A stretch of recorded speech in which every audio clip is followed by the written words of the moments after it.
Alright, now we've got our food. I want to take you somewhere really special. I'm so full, man. Thanks for that. Oh, you would call it can't say eh? Yeah. So where are you bringing me, man? Oh, don't worry about it. You get to see in just a second. Just follow you? Just follow me, Will. Yeah, well.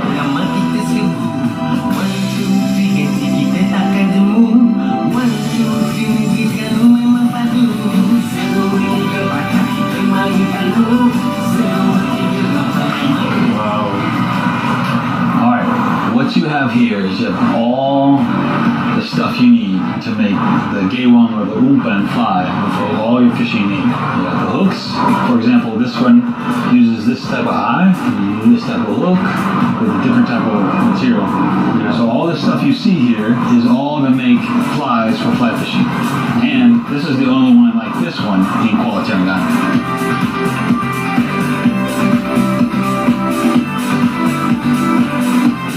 So that means you take this and this, create something that you think the fish will eat. Right. Create something that they eat in their natural food source out of synthetic materials like this. I mean, you have loose bias, you have fur, you have streamer hair, you have feathers from chickens. We use all that to make flies for fly fishing. Cool. I've got one right up here that's actually designed. It's going to be the first rod specifically designed for ikan sika. Okay. I'm going to pull this one down. So this rod right here, we're making 200 pieces, and it's called the Sikang Light.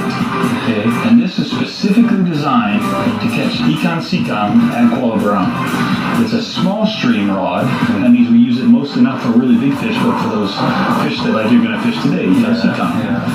It plays really nice, like an ultralight rod, and it's going to be a really fancy rod, and it's going to be the first Malaysia branded rod that's named after a Malaysian fish. Yeah, so I bring my family here, and I've got 4 daughters when I first come. Then, along the way, 2 years ago, I had a son. So now I have 5 kids. And we say, hey, how do a bunch of Matsales live in a place like Terengganu? Well, they love it too. My girls are like mermaids. They love the islands. They love the adventure. They love being homeschooled so they can travel wherever they want to go.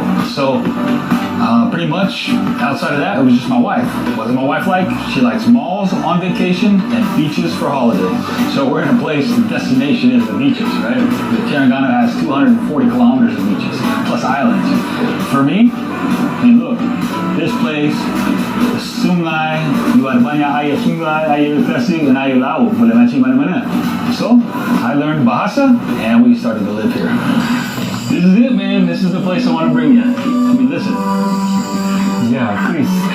This is normal to me. I don't see anything special. Yes, but this place, we're going to walk us a little bit down this road. This place is really, truly the diamond of Malaysia, I think. Just as you go through this palm plantation, you're going to see a river, a nice, clear, beautiful river, cool water, and we're going to do a little bit of fishing. Okay, surprise me. Let's do it. Come. Chris, wow. Oh, it's clear water, clear water. Oh. Wow. I'm excited, man. No. Actually, I can't believe it's clear because usually right now it would be raining, so. Well, that's why I thought you would just trust nature, man. Wow. So where do we go? We're going to go straight across to this thing. Okay, so the fish usually set up right off this sandbar here. Okay, so we're going to head over this sandbar, go down just a bit where it's a little bit deeper, and we're going to find the fish. Wow. Let's do it. The water is clear and cool and pristine. Yeah, so this water comes from the top of the mountain and down, and you do see how it's clear, right? Yeah. Usually, after a rain, it's going to be slightly murky, karuski. But, wow, today, nice.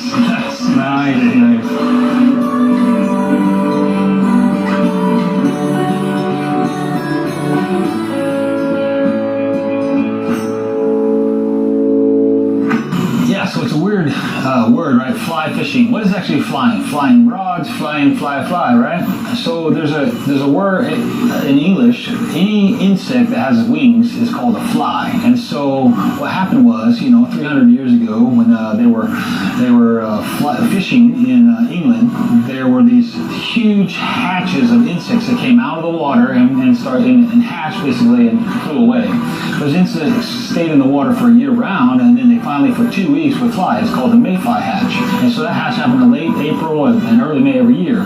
Well, at that time, the fishermen couldn't catch fish at all. full, just fat, they were staying on bugs on top of the water. So what they had to do is they had to try to mimic those flies that were on top of the water. And then so they had a hook and they put a feather on it and they made some sort of fly-looking thing that looked like an insect that flies. And then the fish would come and eat it. So then it became called fly fishing, fishing with a fly. So we cast all the way across the river, and then you lift up that rod tip, and just let it swing across the river, just like that. You ready to try? Oh, then just pull. Yeah, and basically, there's a trick.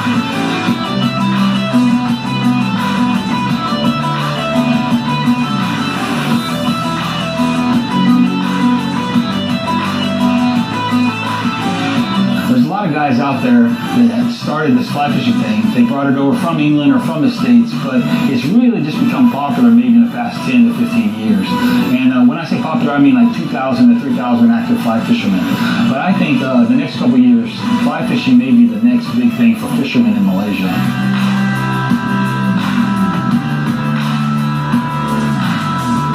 So Kampung Betong, the spot we are from here all the way down to where we were about 5 kilometers down the river. This spot is unique to Malaysia because it has a fish called ikan sikang. Now ikan sikang are only found in Thailand and Peninsula Malaysia. The fly fishing club that I helped start, Terengganu Fly Fishing Club, came here to do kind of like this fishing activity on these fish called ikan sikang. And it's interesting because sikang are kind of like, in the way they react, are kind of like trout back home. When we first started it here, there was a little skepticism to what we call catch and release.